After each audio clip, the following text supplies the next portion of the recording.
After the college, I went into lot of placements. Noida, Gurgaon, हर जगह गया, हर एक गली में गया. सिंपल छोटे छोटे कैबिन खोल के जो बैठे हैं वहाँ पे मैंने बोला कि आप ले लो. तो वहाँ पे जाके बस मैं क्या करता था कि उनका रिसाइकिल बिन क्लीन करना है, उसके लिए बुलाते थे कि प्रिंटर नहीं चल रहा है, ये देख लो. Last year when I got promoted L से मैं जैसे आर्किटेक्ट पे आया उस टाइम पे, तो आई वाज हैविंग TLP 22 से 30 से direct jump. I need to do some financial settlement with my sister. I just gave her around 45 lakh just to settle everything. So what I saved, again I lost everything. Do you feel कि अभी जिस एरिया में आप रहते हो, I think आपके friends, colleagues वगैरह, let's say living in Gurgaon, let's say Noida, you will be more comfortable living there. वहाँ पे you feel कि यार मेरे बच्चे भी यहीं आसपास रहें ताकि वो वैसे ही स्कूल में जाएं, वैसे ही environment में रहें. Do you feel that gap? Yes, I feel that. And that is my motivation. Hi Kuldeep. Hi Vishwas. We are honored to have you here today. Welcome to the Parano Money podcast. Start में what has been your journey so far and your introduction, please. I was born in Delhi. My mother and father, they came from a village background, from the Aligarh in UP. When they came here, so they came with a small child, my sister, my elder sister. So they were settled over here because मेरे दादाजी ने उनको निकाल दिया था घर से. Okay. So after my sister got married, she got married by age of 16. Then I came in the existence. So in 1991, basically born in the same place where I'm just residing now. My father was working as a lab student. My mother was kind of a homemaker. मैंने schooling government से करी है. अभी what are you doing currently and what is your position and in which company are you working? Currently I'm working as a software architect. Okay. So solution architect, DevOps, these kind of technology which I'm currently working on. तो अगर technology specific बात करो तो cloud technologies, Java technologies. So, Which company? it's a Sopra banking software. ये banking products बनाती है for the Europe. So अभी how much are you earning here? What is your CTC? It is range between 36 to 40 LPA. Okay. So what has been, let's say, your career growth journey in terms of your CTCs? Right from where you started, आप एक बार मुझे सारा बताओगे मतलब कैसे कैसे वो आगे बढ़ा? After the college, I went into lot of placements. Noida, Gurgaon, हर जगह गया, हर एक गली में गया. सिंपल छोटे छोटे कैबिन खोल के जो बैठे हैं वहाँ पे मैंने बोला कि आप ले लो. तो सब बोलते हैं कि नेटवर्किंग में बेसिकली आपको एक्सपीरियंस चाहिए. ये कहने के लिए कुछ नेटवर्किंग में मतलब जॉब एग्जैक्टली क्या होती है? आपकी जैसे ये आप नेटवर्क चला रहे हो कि आप एक फोन से दूसरे फोन पे कॉल कर रहे हो, लैन गेमिंग वगैरह से होती है ना, आप पूरे VPN सेट टेलीकम्युनिकेशन साइड में आपका राइट, इनकी टोपोलॉजीज वगैरह पूरी होती हैं. उस केस में मैंने क्या था, राउटिंग एंड स्विचिंग में, मतलब राउटिंग करना कि यहाँ से चीज कहाँ जाएगी, ये सब चीजें डिफरेंट लेवल होता है. सिक्योरिटी अलग होती है, तो उसमें राउटिंग स्विचिंग में किया था. तो एक भैया थे, मैंने उनसे बोला कि आप SCL में जॉब करते थे उस टाइम पे, हो सके कुछ करा दो मेरा. तो मैंने SCL में एक तरह से 2 से 3 महीने मैंने फ्री में काम किया. तो वहाँ पे जाके बस मैं क्या करता था कि उनका रिसाइकिल बिन क्लीन करना है, उसके लिए बुलाते थे कि प्रिंटर नहीं चल रहा है, ये देख लो. तो I work that kind of thing also. उसके बाद there was a last hope कि एक्सेंचर का प्लेसमेंट था सितंबर 2014 में. लकीली उस टाइम पे प्लेसमेंट मेरा हो गया. सैलरी उस टाइम पे जब मेरी हायरिंग हुई थी, इट वाज अराउंड 3 lakhs. उस टाइम घर पे कितनी इनकम हो रही थी? वही बस फादर की इनकम थी. और मतलब जैसे अब यहाँ पे अपना घर है तो रेंट पे चढ़ा दिया थोड़ा सा, तो रेंटल इनकम कुछ थी, बट रेंटल इनकम भी इतनी ज़्यादा नहीं थी. 10-15 हज़ार थी. तो मतलब 15 हज़ार पापा की पेंशन, 15 हज़ार वो, तो 30 हज़ार के आसपास मंथली आ जाता था. ट्रेनिंग खत्म हुई, वहाँ पे मेरे को बैंगलोर जाना पड़ा. आई थिंक आपका एक अप्रेजल भी हो गया होगा तब तक बैंगलोर में जब आप चले गए थे. जब मैं बैंगलोर चला गया था तो एक अप्रेजल हो गया था. तो उस टाइम पे मेरी सैलरी 27 के आसपास हो गई थी. 2016 में फिर गुड़गांव आ गया. उस टाइम पे 1.5 ईयर में क्या होता है कि ऑटोमेटिक प्रमोशन होता है. मैंने एसोसिएट सॉफ्टवेयर इंजीनियर ज्वाइन किया था. जून में आई प्रमोटेड सॉफ्टवेयर इंजीनियर. मेरी सैलरी जो आने लग गई थी, दैट वाज कमिंग अराउंड 32,000. तो और सी बीच पीरियड में क्या होता है कि व्हेन आई केम बैक 2016 में, क्योंकि मदर फादर जनरली बीमार रहते थे, उनको लगा था कि भाई शादी भी करनी है इसकी. तो नवंबर में मेरी शादी भी थी. तो कितना खर्चा गया मतलब शादी में? आप कितना मतलब आप बचा पाए? कैसे वो मैनेज हुआ पूरा? शादी में जो भी हुआ वो तो पापा ने किया था. I was not able to contribute. फिर 2017 मेरे पापा एक्सपायर हो गए थे. 2017 के अगस्त में मेरा बच्चा आया था, मेरा फर्स्ट बेबी आया था. तो lot of things were going on. तो मेरे लिए भी बड़ा डिफिकल्ट हो रहा था मेरा. तो उस टाइम पे मेरी सैलरी सिर्फ 29 हज़ार थी. मतलब 29 हज़ार में शादी हो गई थी और मुझे घर भी देखना था. बाद में मेरा जनवरी में प्रमोशन, मतलब 2018 में फिर जो लगा था 5 point LPA, तो उस टाइम पे लगा था. तो उसके कारण 32-33 हज़ार हो गई थी इन हैंड. तो इस टाइम कितना खर्चा चल रहा था घर पे? भी पूरी सैलरी कुछ बचा पा रहे थे? कुछ नहीं जा रहा था, सब जा रहा था. So your wife is like not working? Okay, she is home maker. Right. तो ये पीरियड था. तो उस टाइम पे मुझे समझ में आ गया था कि ऐसे तो काम चलेगा नहीं. कुछ ना कुछ तो करना पड़ेगा, क्योंकि फाइनेंशियल स्ट्रेस बहुत पड़ रहा था मेरे ऊपर.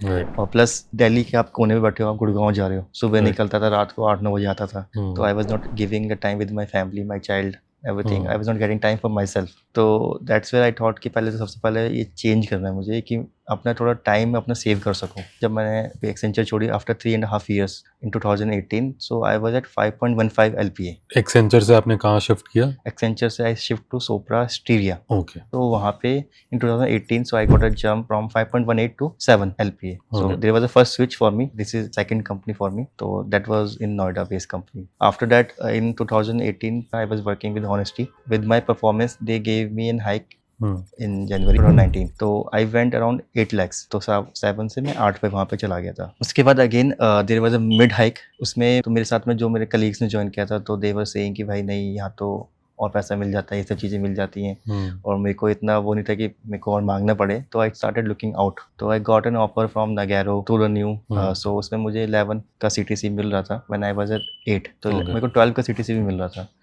आई पुट द रेजिग्नेशन। तो my manager, he is a very good guy, अभी भी मेरे मैनेजर ही हैं वो।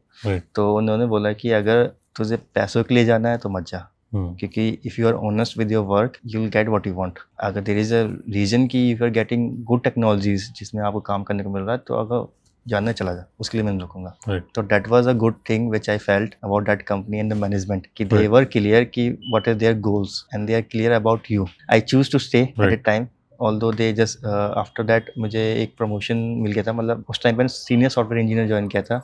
आई promoted as module lead. Module lead पे it was a package of 11 LPA। I think 2019 था। उसके बाद फिर लास्ट ईयर एंड में I went to 13 LPA। In 2020 I promoted to technical lead, went around 16 LPA। 2021 में 22 के आसपास आई वेंट, क्योंकि बीच में हाइक वगैरह नहीं हुए and I was performing well at the time also in the COVID, because I was getting good ratings as compared to other. So last year when I got promoted TL से मैं जैसे architect पे आया, उस time पे तो I was having 30 LPA।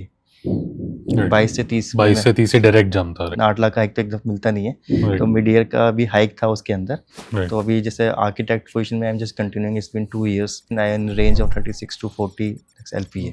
Right, that's great. तो आज की डेट में व्हाट डज योर एक्सपेंसेस, मतलब आपकी एक्सपेंस लिस्ट कैसी दिखती है अब? I just renovated my house okay recently। राइट। लास्ट ईयर मेरी मदर भी एक्सपायर हो गए। I need to do some financial settlement with my sister.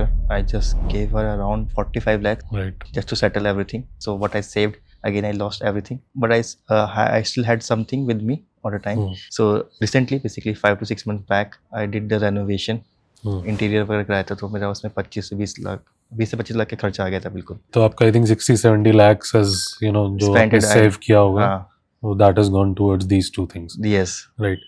तो अभी जैसे आपके I think to fairly believe, I think in hand कुछ आपको अभी 2 lakhs अभी आपको इन हैंड आ रहा है after all the deductions, taxes and everything. तो अभी व्हाट डज योर, मतलब आपकी सेविंग्स कितनी हो पा रही है इसमें से, और आपका अभी मंथली एक्सपेंस कितना है?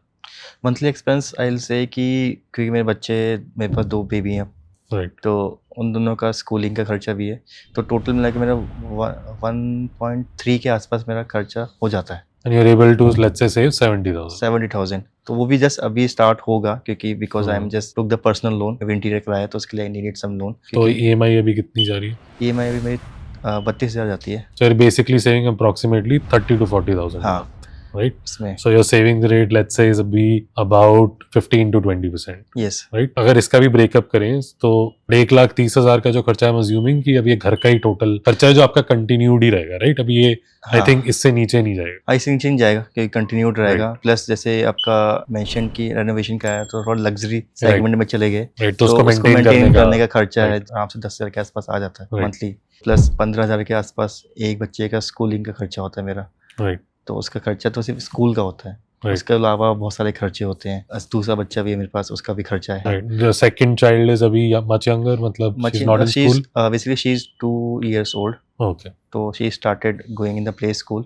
बट उसमें भी आजकल प्ले स्कूल का भी खर्चा इतना ही है। कितनी फीस होगी वहाँ पे भी? इतनी वही 10-15,000 अगर सारा खर्चा लगा लूँ, मतलब फीस ट्यूशन फी ज़्यादा नहीं है, 4 to 5,000 है, बट और ज़्यादा एक्सपेंसेस अगर हम काउंट करें तो वो इतना पहुँच जाता है, रफली 8-9 के आसपास पहुँच जाता है। राइट, ठीक है। इसके अलावा मतलब do you have a car? Yes, I have a car. Fuel पे कितना मतलब you spending per month fuel पे अप्रोक्सीमेटली? 3 to 4,000 खर्चा हो जाता है। राइट, कौन सी कार है एंड इस पे भी कोई ईएमआई वगैरह चल रही है? नहीं, basically I have Baleno, that is 2016 model. तो उसकी ईएमआईज वगैरह आई गेस हाँ। खत्म हो चुकी? इसकी ईएमआईज वगैरह खत्म हो गई हैं, तो थोड़ी सी ईएमआईज मेरे पास, हाँ, जैसे 1-2 ईएमआई मेरे पास थी जो इंक्लूड है 130 में, जैसे मैंने इलेक्ट्रॉनिक सामान लिया था अभी, तो कुछ ईएमआई उसके अंदर इंक्लूडेड है। तो जो सेगमेंट बेसिकली आप अपने आप को अपस्किल करते हो, तो I went upskilling from the phone. I just recently purchase, like 1 year ही हुआ है, सैमसंग S23 अल्ट्रा, और मैंने वाइफ को भी आईफोन दिलाया था उस टाइम पे।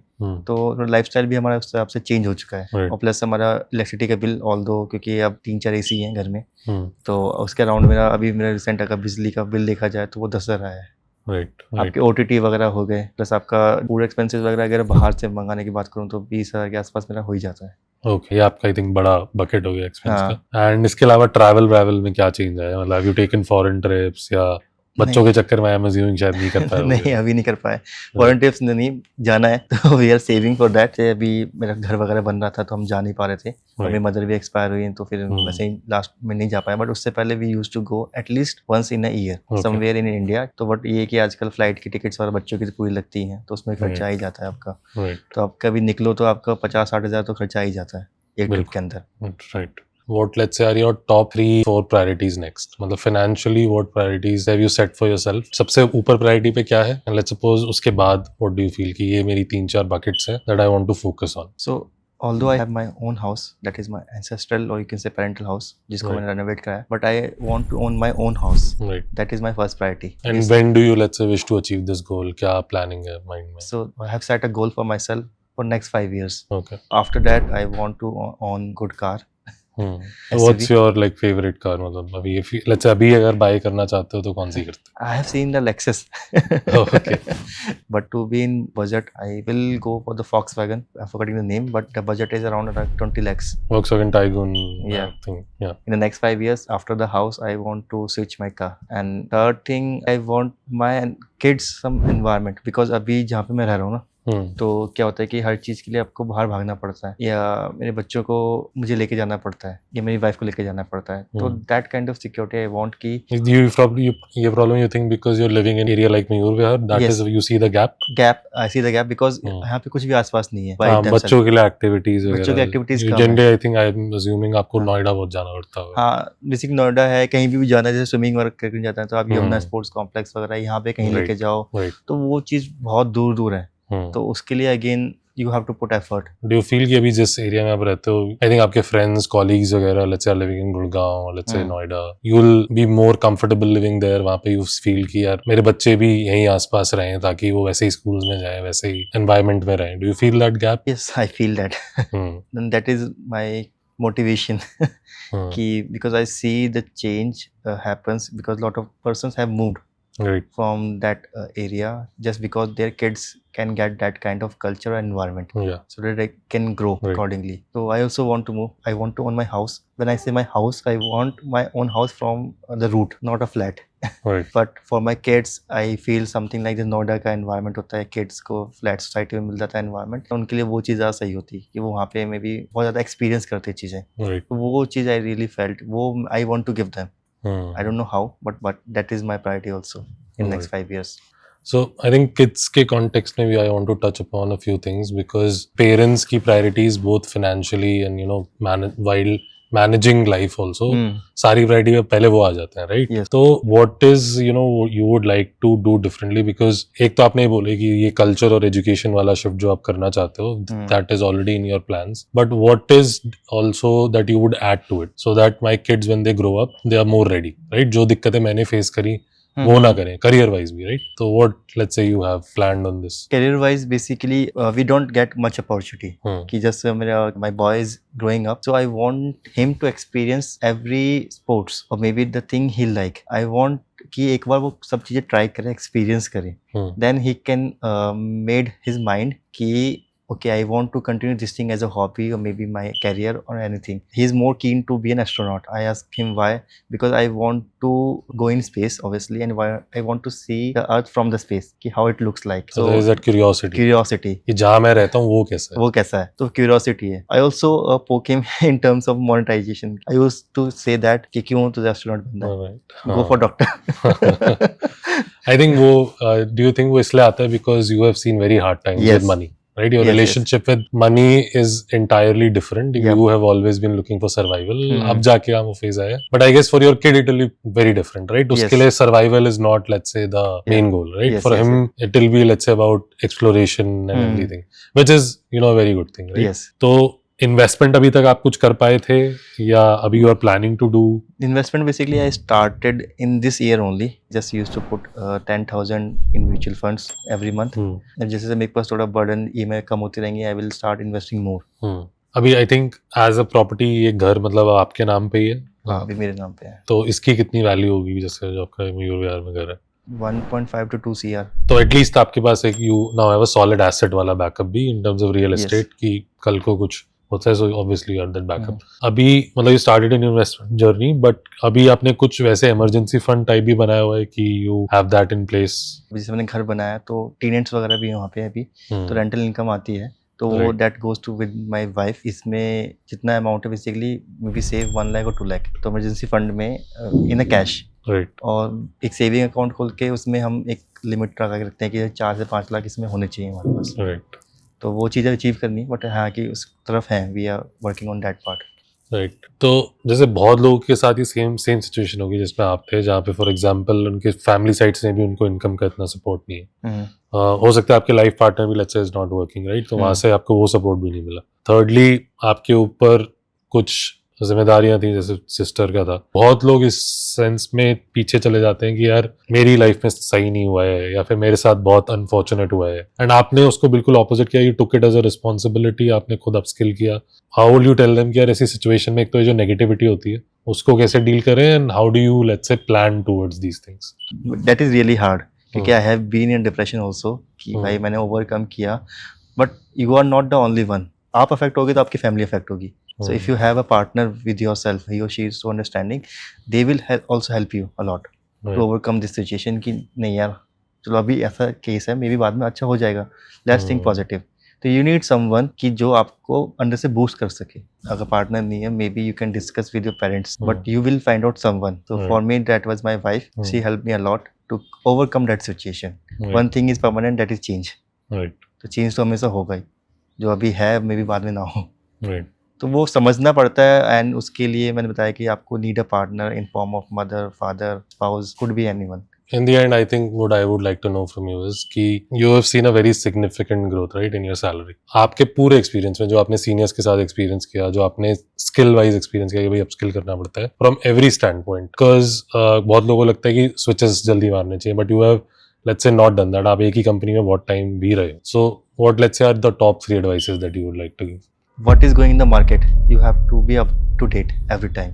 That will always help you, and because now everything is accessible, so you can experiment lot of the things before going into the real playground. You can experience that thing, so start building your experience beforehand.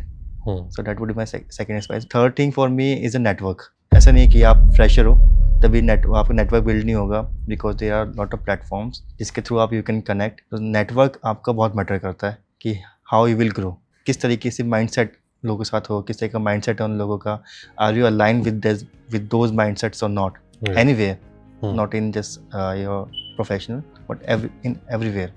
Network is the key. It's been a very good podcast, I believe. I think a lot of people will get a lot of inspiration from this, a lot of awareness from this, right? And anybody who wants to reach out can reach out to Kuldeep on LinkedIn, right? I think he's the best man अगर आप ऐसी situation में रहे हो तो. Thank you so much, Kuldeep. Thank you so much for coming in, and it was a pleasure talking to you. Thank you so much.